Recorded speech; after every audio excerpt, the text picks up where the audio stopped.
Hi, and welcome back to Starr Knows Credit. My name is Starr Carter, and on this channel, I talk personal and business credit. I also talk about personal finance.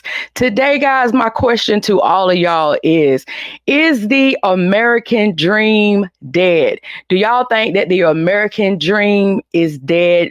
Do you think that your chances of getting a home in the current economic climate that we're in 2024, do you think that your chances of actually having a home, buying a home, doing everything that they told you to do, you think that that dream is still alive in 2024? I got someone that is very special to me because it was our interview that we did back in June that has really propelled the Starr Knows Credit YouTube channel. And some I'm going to be introducing, and some of y'all is how you found me was on his channel. And I got Calvin Russell from 850 Club Credit in the building. So let's bring him up so that y'all can see him. What's going on, Calvin? Hey, how are you? I am doing great. So I am so excited to have you over here. Yes. Yes. Same here. You know what? When I first saw your channel and I saw that you had talked about something, I believe it was in regards to Navy Federal. I said, man, her delivery on that was like spot on. Like, I think she should be like on the channel. People need to understand like how she breaks this down. And the fact that you've worked at a credit union in the past, I was like, this is coming from the source. You know, people got to hear this, and they heard it. And I do appreciate you. Like I said, a lot of people that found that video, because that video went totally crazy. What, it's like over 400,000 or 300,000 or something like that the last time I checked. Yeah. And so many people that saw that video came over to my channel, because I tell you, the video that you're talking about was that Navy flagship video that I did, and it did really well. And that's how you probably saw me, because it popped up on your feed. But just from that video right there, I think I was literally at 500 subscribers. Yeah. At the time of that video. And then from that video, my channel just went in like a week to 10,000 subscribers to Isn't that crazy? Now. Yeah, really crazy. And then now almost pushing 20,000 subscribers. So I really do appreciate you and everything that you've done to just put me out there so that people have came over here to find Starr. That's right. Absolutely. You're deserving of it all. And you know what it really is that we're transitioning now to just, instead of people just watching YouTube, people want to watch good content. They want to watch something that they can actually learn something from.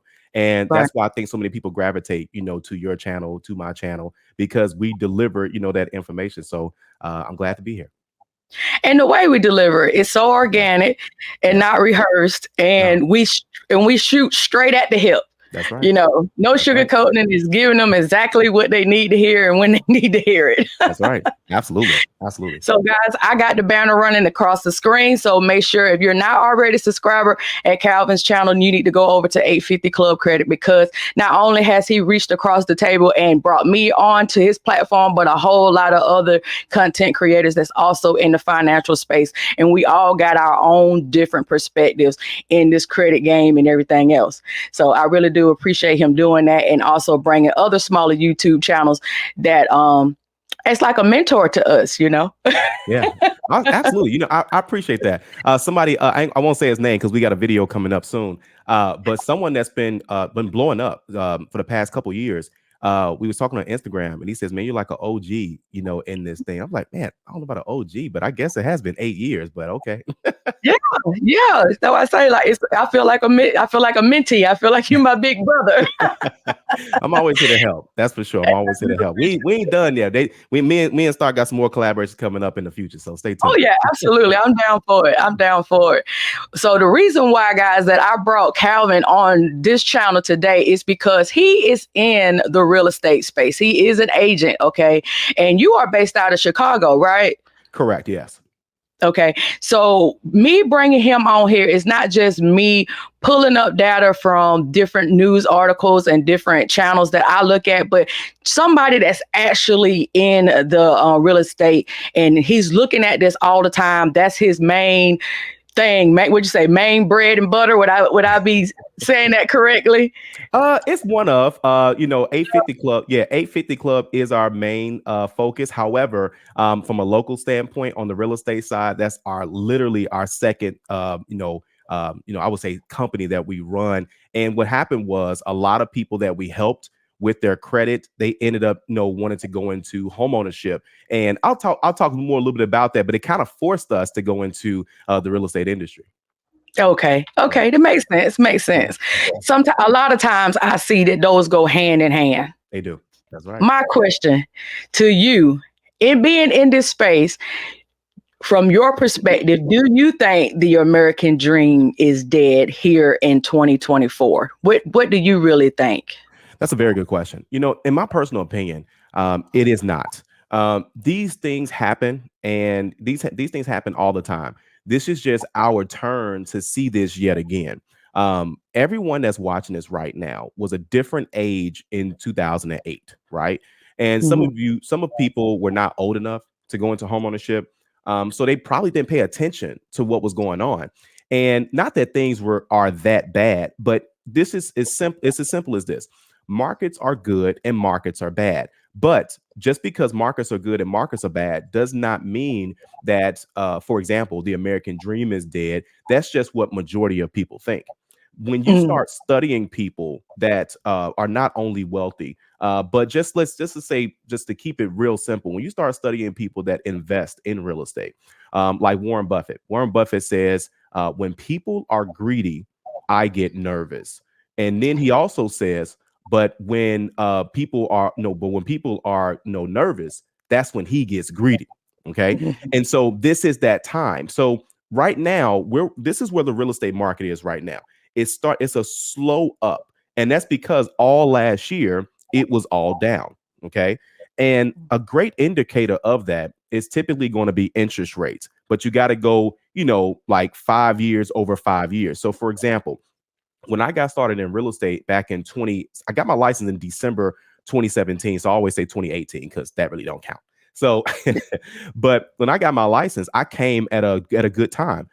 Sellers were it was I would like to call it a buyer's market, and I want you guys to pay attention to where I'm going so you guys can understand how the American dream is not dead.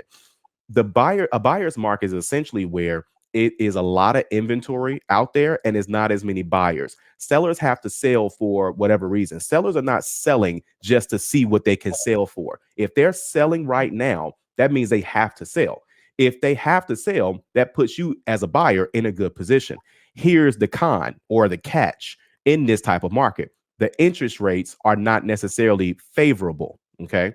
So they're not extra. That's not like it's not really a bad or good interest rate. It's just, again, that 5 years over 5 years. If you go back to 2018, interest rates were in the fours. They were in the fives. You know, we were used to that number. That was the baseline.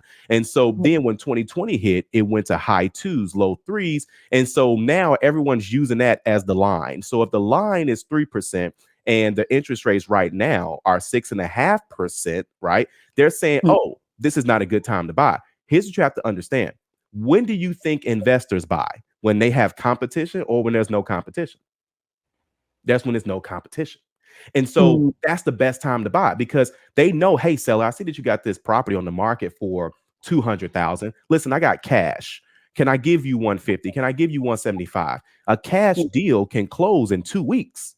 Okay. mm, So yeah, if you're a buyer, a regular buyer, it's going to take you 30 to 45 days. So these investors, they're eating. That's their time when markets are slow because you still have life happening. People are still mm, going to get divorced, which you're going to talk about in a second. People are still getting divorced. People still pass away. So you got estate sales. People still can't afford their mortgage. You know, people got their mortgage at 2%, 3%. They still can't afford it because, you know, they probably got too much house. So people jobs change. I had a guy where I sold a condo downtown Chicago, right off the Lake Michigan, the beaches and everything, worth every penny of $400,000. But in this market, you're not going to sell at market price. You're not going to sell at retail price. So we ended up selling at $350,000. Guys, that's a $50,000 discount. If you were to go back to 2020, it was the other way around, Star. A nice yeah. house had a line wrapped around it. People were Mm, paying out of pocket over axing price. They were skipping inspections. They were taking houses as is. In that market, you'll pull up at a house, somebody's coming out, you get out the house, somebody's waiting to go in. Some people are impatient. They would try to walk the house with you. That's how it was in 2020. So again, it's when there's less competition, that's when you should buy, because this is the sweet spot. We don't get these sweet spots every year. These sweet spots last maybe 18 months, 2 years, somewhere in that range. But this is a sweet spot. This is what I mean by that. A sweet spot is where you can get the seller to give you a great discount. You can get the seller to give you closing cost assistance, right? And so, for example, if there's a house that's $200,000, you need about $13,000 or so, depending on taxes, in the area, to bring to the closing table. Right now, sellers are giving $5,000, $8,000, $10,000, $12,000 in a discount or closing cost assistance. These sellers can put you in a position right now to buy a house with less than $5,000, less than $3,000 out of your pocket. Now, we're not even talking about down payment assistance. We're not even talking about lender down payment assistance. If you get the right programs with the right deal, you may mess around and not only have to bring something to closing, you may get a check at closing. That's the market that we're in right now. Now, I know what some people are thinking as they watch this. Well, Calvin, what about the interest rates? Here's the best thing about interest rates. Write this down. Interest rates go up, interest rates go down. If they're already up, y'all are smart. It's on its way back down. So then when it goes down, so now you got the house at a discounted price, or you got the house with little to nothing out your pocket. What's guaranteed to happen is that interest rates will go down. The question is, will you be in position to refinance and then lower that monthly payment? So you already save money on the house. Now you have to save money on the interest rate. And the reason why everyone doesn't see it that way is because everyone's not supposed to see it that way. If that's why they call things an opportunity. An opportunity does not exist if everyone sees it. Everyone can't see it. And so those people that see that, they're going to put themselves in position while everybody else is waiting on everybody else to do what they did back in 2020. So you want to buy a house? Yeah, you want to buy a house? Yeah, girl, let's go buy a house. And everybody looking at the same house. Right. Yeah. So that's the extended answer. Thank you. Look, I like a thorough answer, because a lot of times when you have, like when we do these videos, people have questions. And I like when you give such an answer like that, because then it hits so many different questions and they can be like, well, I was thinking about, okay, he answered that for me, Yeah. And you answered some questions for me too, because I was one of the ones, me and my husband, we were one of the ones that were chasing houses in 2020. And like you said, everybody and their grandma at one house open house event, and they, like you said, all over the place, and it's kind of like a bidding war at that point. You putting in your offer and somebody else and already, and like you said, a cash offer come in and takes everything. It's a wrap. A wrap. Like you said, that 2-week turnaround is going to make a difference when a person is trying to go ahead and get that sold, especially if they're trying to get into their other property, so they want this thing to move really fast. But I guess a lot of people are wondering, is the American dream dead? Because when you look at all the stats, all the statistics, you read the news, the Wall Street Journal, New York Times, all those different platforms, Fox Business, they're all saying the same thing. Like, the ship has sailed. If you wasn't a boomer or myself, I'm a Gen X. I was born in 1978. And then we have you're a millennial. So they think the millennial and the Gen Zs, it's a wrap for you guys. Y'all going to be living in a cardboard box. And that's another thing as well too, right? So that's the housing market. But at the same time, that ties into, like you said, the American dream. The thing is that prices have been going up for years. This is nothing new. The news just reminds us, media just reminds you of what's happening. If things are mostly good, it's going to remind you of the most good. If things are mostly, I would say, drama filled, then they're going to remind you of the drama field. And so, but at the end of the day, if prices go up and your pay should keep up with that, right? But if it doesn't, but then like, it's going to fluctuate. But at the end of the day, just like when the Whopper or the Big Mac back in the 50s or the 60s or 70s, it's not the same price that it is today that it was back then. So real estate is one of the few investments where it's going to trend upward, no matter how you think about real estate, no matter what you feel about real estate, no matter what your friends have told you about real estate. These properties are not the same price as they were 50 years ago, 100 years ago, 10 years ago. My wife and I bought back in 2013. We bought a 2-unit property. Some of you guys call them flats or duplexes, but we have a 2-unit property. And that's where a tenant can stay on the first floor, a tenant stays on the second floor. But either way, and we bought that property for $130,000. That property today, untouched, is worth $250, $275 easily. And saying that to say that's why the American dream is not dead. It just is all perception. You have to say to yourself, okay, what are people doing? Because here's what I do understand. You have to live somewhere. Even if you stay with somebody else and you don't pay anything, they're paying to stay. They're either paying rent, they're paying taxes, or they're paying a mortgage. One of the three. But nobody gets out of this. Nobody. And I think that's so terrible for America, like that you can buy your home and your home be paid for, but you still gonna pay those taxes. You're gonna pay them taxes, man. That's guaranteed in life. Death and taxes. Death and taxes. And it's so sad because if you work your fingers to the bone to pay off a mortgage, 30-year mortgage, whatever, and then your home can still be taken because you might not can afford your taxes. I think that is just so sad. Listen. I got sadder stories than that. We have clients that I had a client where her father left her a property, and she wanted to fix the property up. But then we may watch a couple episodes of HGTV and say, oh yeah, I could do that. And then you go get the stuff, and you like, man, what was I thinking? Or whatever. But I think for her, she thought it was going to cost less than what it was. Either way, I said, listen, we can sell the house just like this, the way it is, and I can put $50,000 in your pocket. So you can either fix this place up and then play landlord, because playing landlord is not for everybody. It is not for everybody. You have to kind of find your niche within real estate if they have interest. So like in this case, we're talking about first time homeowners. And either way, long story short, in her case, it was better for her to just sell the property but when she was trying to sell the property, she had no idea he hadn't paid taxes for the past 2 years. So that ate into the money. Yeah. So she was supposed to get like about $58,000 back, but she ended up paying 2 years of back taxes. And in the state of Illinois, you have a certain amount of time. Most states do. Also, I think every state has some sort of tax, regulations in which you have a certain amount of time. If we not sold that house, she would have lost that house because she didn't have the $8,000 in her mind. She was like, oh, I'll just get the house fixed up, collect the rent, and then just pay, the back taxes. I'm like, they're not going to wait for you to pay for that. We got to make a decision now, Yeah. So, but going into what you said, people work so hard to get that property, and sometimes the second or third generation ends up almost losing the property. Man, that's terrible. Yeah. That's terrible. And what you were saying also about the housings going up, I did some back research, and you are so right. But like you said, it's so in the forefront now because of inflation and everything since the pandemic that it's just in our face all the time. But like you said, this has been going on for centuries. It's nothing new. As they say, nothing's new under the sun. But I was looking at some numbers, and they said between 1970 and 1975, the average home cost was $27,000 to $40,000, and that's equal to $213,000 to $233,000 in our money today. Wow. Yeah. And that's something. It is. And then between 1980 to 1990, the average home cost was $73,000 to $151,000. In our money today, that is $273,000 and $374,000. So it's doubled. Yeah. And sometimes tripled and quadrupled. Yeah.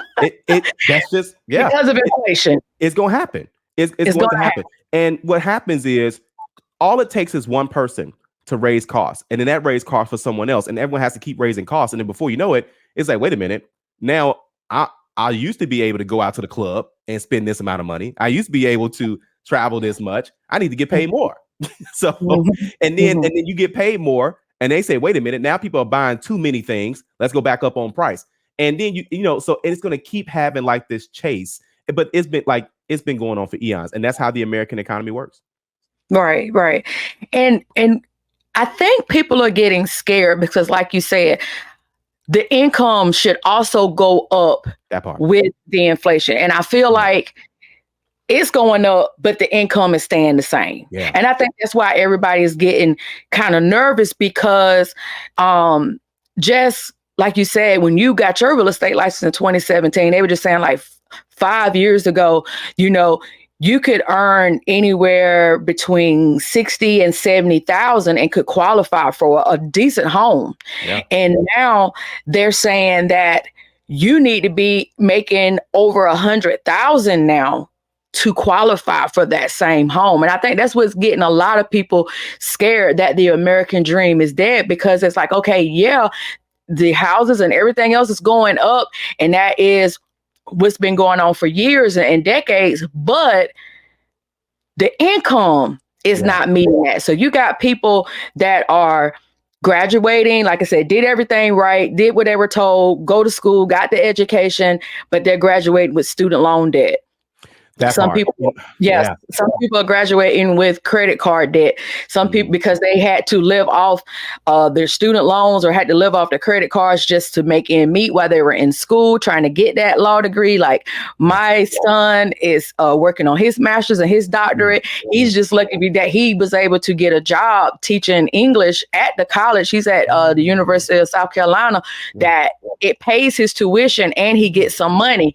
Because if not, he would be one of those students too that will have to take on student loan debt right now. Absolutely. And then his roommate is a lawyer, just passed the bar, and congratulations, you got over $100,000 in student loan debt to go with your degree. You know, and you know what, and that's another thing, right? The house, people think it's the housing market. The housing market's pretty much been about the same, to be totally honest, in most areas. Now, for those who are watching this, if you're in DC, if you're in New York, you're in California, those numbers may not be the same. Those numbers have always been astronomically high. You know, so, but we're talking about just regular Joe Schmo areas, you know, like just regular populated areas. And when you look at that, the difference is, see, back in the 80s, 90s, it didn't cost that much to go to school. You know, so student loans are just astronomically higher. And, you know, that's a whole nother video, no topic for sure. But that does play a role into that. I will touch on this, though. A person does not have to make, I do want to debunk that myth. They do not have to make six figures necessarily to buy, you know, a particular property. A person, I just talked to a guy the other day and he was like, man, I want to buy a $200,000 house. Do I make enough? And to buy a $200,000 house, you need to be making at least about $40,000 a year gross before taxes. So, you know, what I always tell people is look at how much you make per hour and then add a zero to that. That's how much house you can buy. So if you make $15 an hour, you should be able to qualify for about $150,000 worth of house. Now the catch is, in some areas, there are no houses for $150,000. So they are forced to make more or live with someone or never go into homeownership. But depending on where you live, but there's, like where I'm from in Memphis, there's plenty of houses for $150,000. There's plenty of houses here in Illinois for $150,000. Now, don't get me wrong. At some point, those numbers are obviously going to go up, but then your pay should naturally go up. And if it doesn't, you may need to either get more skills so you can become more valuable to the company and you can get paid more. Number two, get a side hustle, or three, start your own. And so that's what it's going to come down to. And that's just the way of life, you know, and we can't wish things were easier. We just have to make sure we're better. And I'm just so glad that you put that into perspective about the income, because like I said, when you read these articles and they saying that, okay, the average home cost now, if you want to get a nice single family home, is $400,000. So therefore you need to make over $100,000. That's scary. That's scary to a lot of people. And you just putting that into context and saying, look, there are properties out there, depending on where you at, you can still maybe possibly get a house in the $200,000 range and still can do it with a $40,000 income. So that is just giving some people hope, you know, because like me, I live in a small town in South Carolina, but I call this like a retirement town, really, because a lot of people here, they got old money. I ain't gonna lie. It's a lot of people here with old money. And so there's a lot of golf courses here, there country clubs and stuff like that. So I live in an area that we are like an hour away from the interstate. So they're really just trying to keep a close-knit community. Okay. So here you would not be able to find a really decent home for $200,000. I mean, that would really be cutting it. But as I was saying, in 2020, Mm. there was some Mm. in the $100,000 range. Wow. Same thing. Those same houses now are over 200, pushing closer to 300,000. But the area I live in, we're close to Augusta, Georgia, that hosts the Masters every year. So, That's like I right. said, there's a lot of golf courses and stuff around this in this area. Like I Yeah. said, a lot of old money in this area. That's So right. that's why. That's why. So it's going to play a difference. No, the cost of living here is not expensive, like you said. If you was in New York or Yeah. California and stuff like that, Mhm. but around here, the average person, like a middle class family, probably only makes about 60,000 in this area. If Yeah. you are considered middle class, Yeah. you know, old money, of course, they've already, you know, they're Oh, the man. boomers. What they Yeah. call the boomers. They're the boomers. So they are already retired, already, you know, probably great grandparents at this point. Yeah. But me, I'm 45. I don't even have my first grandchild. And I'm looking at like, okay, my income with me and my husband combined is just a little over between 120, 150,000 a year. Yeah. And so we don't want all our money shoveled off To into a house. That's right. a home. So and let's talk about the marriage thing. There are articles going around now that people cannot afford to leave each other, even though they're divorced. Let's Divorced talk about people that. Let's talk still about that. living together. When I saw that, and Yeah. I was like, are you serious? There are divorced people still living together because they cannot afford to live apart because, as you said, they may have gotten their houses before the crash of Yeah. 2008. They might be done paid their house off, and now you got somebody that's going out here fresh, you know, trying to buy a new home, you That's know, right. separating the income, going from two income, That part. like I just said with me and my husband, to being single, you Yeah. know, and that income can split down really, really easy. Yeah. So, what do you say about that? What was your take when I sent you that article? What was your take when you saw that there are people that are divorced Yeah. Still living living. together because they can't afford to live apart because of, you know, Mhm. just the housing market right now and inflation and food and everything. They just can't leave Yeah. each other. I'm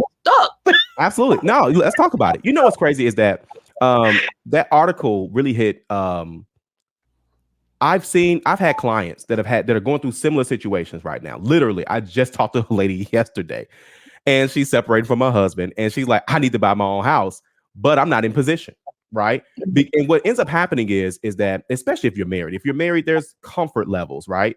You may wake up later than you used to. You may not, you know, do things that you always had to do necessarily because of, you know, you're more comfortable. That's the whole point of marriage. It's like, hey, I love you, you love me.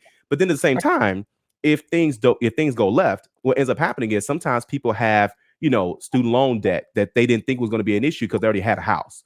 They have credit card debt. They didn't think it was going to be an issue because they already had a house.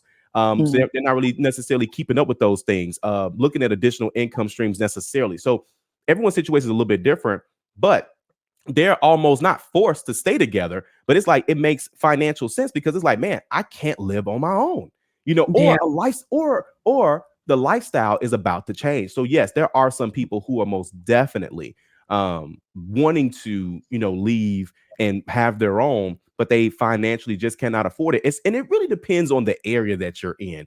Right.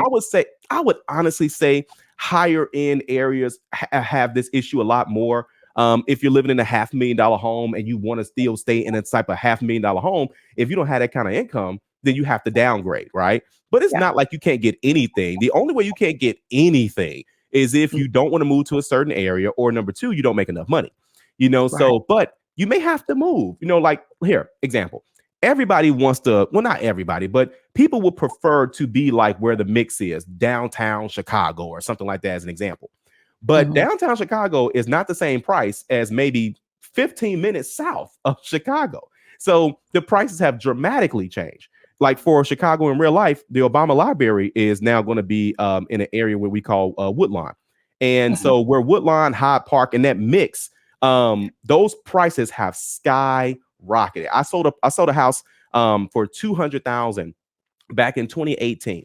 His house is worth $600,000 just because it's now 4 blocks away from the site where the Obama library is going to be. So Wow. again, that plays a major role, as well. But then if you go another 20 minutes or 10 minutes south of where he is, you could easily buy a house for, Right. 150,000. So again, it's proximity. You have to find where you can afford to be. And unfortunately, if these divorcees are not in a financial position, then they say, okay, I got to get my credit score up. I got to get my credit cards down. I got to figure out what I'm going to do with my student loans and say, okay, how much house can I buy, if I was by myself? But a lot of people just not in their financial position, and they're forced to stay together right now. It's insane. And it is insane because when you look at the numbers, they're saying that 24% of renters in America say they no longer can afford their rent. Yeah. And that's from a article that came from Credit Karma, that they were saying that 24% of the renters in America say that they no longer can afford their rent. 38% of renters are sacrificing necessities to pay rent, including the older generation, like me and the boomers. So the ones that do not have a home. So I want people to understand that this is affecting everybody in some way. Like my son is 22 years old and we were just talking. He's like, Mom, I'm already done started saving. I got like $3,000 saved right now, towards me buying a home within the next whatever years that, because he want to really put a good amount down. And I want to also, gift him, a good amount down too as his parent. But I don't want him to think that because of where it is, he's still in college. After he graduates this year with his master's, he's going on to his doctorate. And so he's thinking that this thing is just getting further and further away out of his reach, and it's a scary conversation, and then you got people that are married that can't leave each other. So my son, who is single, he's like, oh, I don't got a chance. And yep, absolutely. Yeah, I want to touch on that as well. The thing is that here's what people got to understand, guys. Rents will go up. Taxes are going up. Prices are going up. Here's what you got to do. I won't say don't complain. I don't want to sound rude. I don't want to say don't complain about the rents going up. Understand that that's just natural. But at the same time, you have to say, okay, since I know for a fact that my rent is going up, right? I could either rent somewhere else, or if I'm already paying this amount of money, I may as well have this money go into my own property. Even if you're going to be living there for a short period of time, guys, anything can be sold, but I'd rather bring down and increase my equity. I'd rather increase my equity into a property. Even if I'm there for a year, 2 years, 3 years, whatever, I can easily sell something, but at least I know my money is going somewhere other than random. Because here's what's not going to happen. In most cases, your mortgages are not going to go up unless taxes go up, and they don't go up every year. Taxes go up every 5, 8, 10 years, something like that. But saying that to say, if it's going up and you don't like it, I will tell people, hey, listen, play with a mortgage calculator. Play with a mortgage calculator. And we talk about that, in my free ebook, first time home buyer mistakes that people make. And that's one of the first ones. They say, man, you know what? I want to go into homeownership, or I'm tired of my rent kind of increasing. Start there. Play with a mortgage calculator and say, okay, can I live where I'm living at right now for the same amount of money? Or where can I live paying the same amount of money if I want to go into homeownership? So I would say, just say, okay, can I put myself in that position? You was dropping the gems over here at Starr Knows Credit, guys. Y'all better be following and picking up these nuggets that he putting down. I'm trying to tell you. And also, I'm going to link that ebook, his free ebook, into the pinned comment, guys. So make sure y'all get all this, especially if you are one that, this is your dream to get into home ownership here in 2024. You've already been saving, you've been doing everything right, and you don't want this dream to fade because of everything that's going on out here in these financial streets. But Calvin is giving everybody hope out here today, guys, that it is still obtainable, despite the I can't say this word, despite the numbers. I can't say statistics to save my word. Yep. Despite those numbers that's out there, it's still plausible for you to have home ownership. I'm just looking at my notes, make sure that I have covered everything before we leave. But I just wanted to say that I really and truly think that we need to just really get ourselves more in position to get away from debt. The more we're away from debt, whether that's student loan, credit card, whatever, that frees up more income for us to be able to do other things. Absolutely. You know, whether that's, like you said, being a first-time home buyer, investing, just saving for your future, period. I just think that we just got to lower our debt load right now. And I know a lot of people are living off their credit cards because of high groceries and everything else. And that's why credit card debt now is in the trillions, the highest it's ever been in history. And people are can't afford cars anymore. The car payments, like the medium car payment now is like $500, which is crazy insane to me. I can imagine. I've never had a car payment $500. I would kill myself if I even thought about it. That's just insane to me. I just can't think about it. But I know people that do. Like, so it's one of those things where we got to learn to be content. Yeah, you don't need a lot. Like you said, some people are can't afford their house because they got too much house. Too much. Yeah. Too much. Some people can't afford their car payment because they got too much car. Absolutely. When you really just need something reliable, you really just need to have, I'm not saying live in a Roach Motel, of course, but I'm saying that, and I'm not saying live where you got to worry about if you're going to get shot when you walk outside. I'm not saying that either. I'm just saying that we got to learn to live in our means and learn when is enough, okay, and just get out of that chasing it, like that hamster wheel of just chasing more, and more, like when will we be content? And I've noticed that a lot of people are changing that, and I want to ask you your take on this. What do you think about people with the alternative housing now? Like they're doing the RV living, fixing up tiny homes, and getting those sheds that you see that people do, and putting electricity in those. Like some people use them as like man and she shacks, but people are actually buying those and renovating them and adding stuff to them and actually living in them. So what do you think about that? You know what? I think it's most definitely a good fit if it works for you. I have a friend of mine who lives in a mobile home, and I've never, outside of like real estate, I never had anybody like, friends or family that necessarily had a mobile home. And I was like, man, I didn't think it would be like that comfortable, and not in a bad way. It's, you don't know what you don't know. And, but at the end of the day, in his mind, he's like, dude, I work multiple jobs. I'm rarely at home. When I'm at home, I'm either chilling, watching TV with friends, sleep. So to him, it's not a big deal to necessarily have a big house, So, and then for people that have tiny homes, those are people who just, again, you have to ask yourself, just because I have to live somewhere, what's going to be the best economic way for me? And if it is a big house, or if it is a certain neighborhood, or if it is a certain size, but you want to explore all options. And thankfully, there are additional options, because you go back 10 years ago, people weren't talking about tiny homes, not like that, So, redoing RVs and stuff, like people weren't even thinking about stuff like that, or living in these, they're turning like these, the freight trucks, they're turning those into living situations as well too. So again, you just have to say, okay, does this make sense to me? And if you want to go the traditional route, you can, but just do know that there are some new options for, not just this economy, but for the future too. Yeah.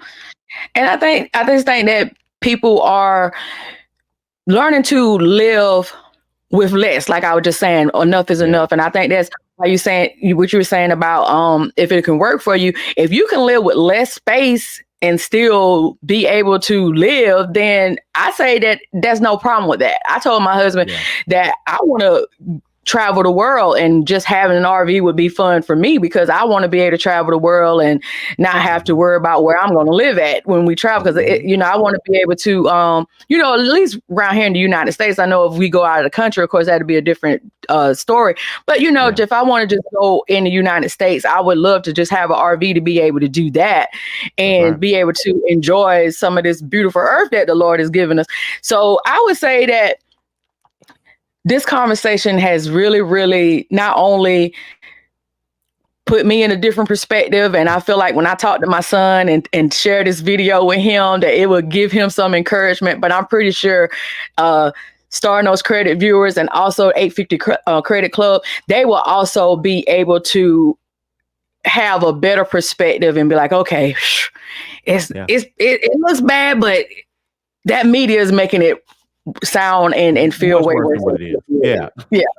There's Yeah. hope, guys, and I'm glad that Star brought this all up, because at the end of the day, guys, there is hope. The American dream's not dead. You just got to know when to position yourself and know what type of market you're looking in. Right now is a buyer's market. It will not last forever. The competition is going to pick up. Say, okay, what do you want to do? But I will say right now, I hate to sound like a real estate agent, but now is a good time to buy. You deal with the rate for a short period of time. You refinance, but right now you can if you're looking to save money on a house, this is time to do it. There it is, guys. There it is.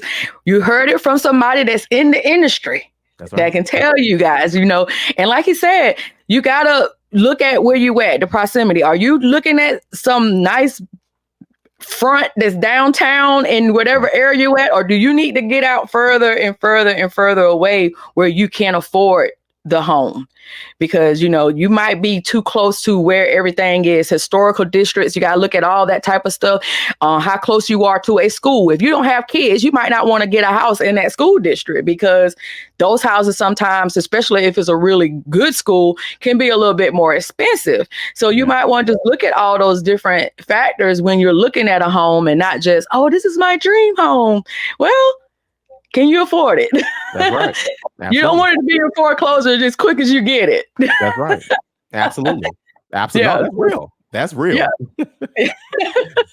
and so many people are, me and you just did an interview. If y'all hadn't had a chance to go on his channel and check it out, we just did an interview, because of Navy Fed, and, they're in the news because of denying more Black and brown people for mortgages. So I just want you guys to know that there are other lenders out there. We can't stress this enough, okay? And Calvin talked about that in that interview that we did. I don't want y'all to think that just because you see a large credit union like that are denying people that you won't be able to get any financing. That's not true. You just got to position yourself. And can you just speak on that real quick, just for my audience? Just what do you really think that people need to do when they're looking for financing? This is for a home or buying home? Yeah, buying a home. Absolutely. What I tell people is good people know good people. So if you have a good real estate agent, then they're going to have a good lender. You can start with your bank, but I strongly recommend talking to an agent first, because they already have a relationship with a lender. And sometimes big banks, like where you have your checking account, your savings account, a lot of times, unless it's a credit union, because credit unions are great places to start for mortgages. Compare the rates. People don't have to run your credit, guys, to let you know what the rates are. Most of the rates are the same. You have the market rates. So, but if they have specials and things of that sort, but if it's about the same, then it's like, okay, the rates are the same. Let me just make sure I get good customer service, because it's going to be a couple stressful things that may pop up along the way. You want to make sure that the customer service is there and everything makes sense. So that's what I would recommend. Start with your real estate agent, unless you have a credit union, but it doesn't hurt to say, okay, who has the best buying situations for me? And they don't have to run your credit to let you know that. They have rate sheets, and they can say, okay, if your score is here, then this is what you're going to get, and go from there. But I would say start there and you should be fine. Yeah. Guys, I hope y'all have been taking notes. If not, you need to really save this in your watch later. If you're not able to catch this while I got this video up on the stream, I really do appreciate you. I'm not gonna hold you up. I know you're a busy guy. You got to get out there in these financial streets and make things happen. So I really do appreciate you. Do you have anything else you want to say before you leave out today? No, that's pretty much it, guys. Just like Starr said, you most definitely want to save this video, come back to it, take notes, let people know that this information exists, because you can help yourself for sure. We also have the free ebook that Starr mentioned as well too. Is perfect for first-time home buyers and 10 mistakes that they make. So Starr's gonna have that link inside the description below as well. If you guys like this video, make sure you like it. If you want to share it, and be sure to subscribe to Starr's channel, because again, she's gonna keep dropping things to prepare you guys financially for this year. I'm trying. And also, if they wanted to get in contact with you, if they wanted to maybe talk to you in a consultation, do you have anything for them as well in that realm, if they want to talk to somebody that's in the field? Yeah, just go to park850.com. That's PARK850.com. I'm also on Instagram as well too, at Mr. Park850 as well. But we got a lot of different things for people. On our YouTube channel, there's well over 1,300 free videos. So, but depending on where you are in your credit journey, we have everything for everybody. If you're rebuilding, if you're just starting, if you're trying to go next level, then you can most definitely check that out for sure. All right, guys. So don't say that you don't have the resources. That's right. I don't want to hear that. Because between my channel and his channel, we are giving it to you. So you can't say. Now, Right. watching it and doing is two different things, but you can't say we didn't lead you to the water. Okay. That's right. All right. Well, thank you so much again for being here on my channel. My very first episode with you. And I know you will be coming back because I'm pretty sure this video is they're going to be asking me. I already can see them in my inbox right now. I can already see it. So I'm going to be sending them your way. So thank you so much again, Calvin. I really do appreciate it. Absolutely. Thank you for having me. All right.